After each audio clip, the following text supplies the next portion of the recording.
ఇంత తెలుగు డిమాండ్ ఉన్న ఇండస్ట్రీలో ఎందుకని మనం అంత దారుణంగా వేరే వాళ్ళని తెచ్చుకుని ప్రాంప్టర్లను పెట్టుకుని అత్తకని భాష మాట్లాడిస్తూ ఇప్పుడు వాళ్ళకి తెలుగు వచ్చా రాదా ఇవన్నీ నేను ఈ పాయింట్స్ నేను అసలు కంటెస్ట్ చేయట్లేదు. రాకపోతే ఎంత చండాలంగా ఉందో చాలా క్లియర్ గా ఉంది అందులో. వీళ్ళ కోతలకు వస్తుంటే పాపం మన తెలుగు అమ్మాయిలు డబ్బింగ్ చెప్తారు. మరి తెలుగు అమ్మాయిని హీరోయిన్ గా పెట్టొచ్చుగా. ఉండవమ్మా.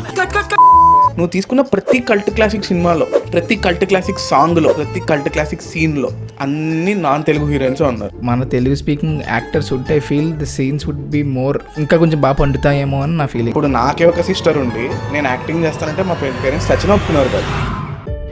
I just feel they also deserve equal chances అనిపిస్తుంది. ఇప్పుడు you see there are a lot of Telugu speaking women that are into industry. Heroine is an employee of the producer. నువ్వు చెప్పిన మాట ఎవడింటాడో ఆడే వస్తాడు కదా.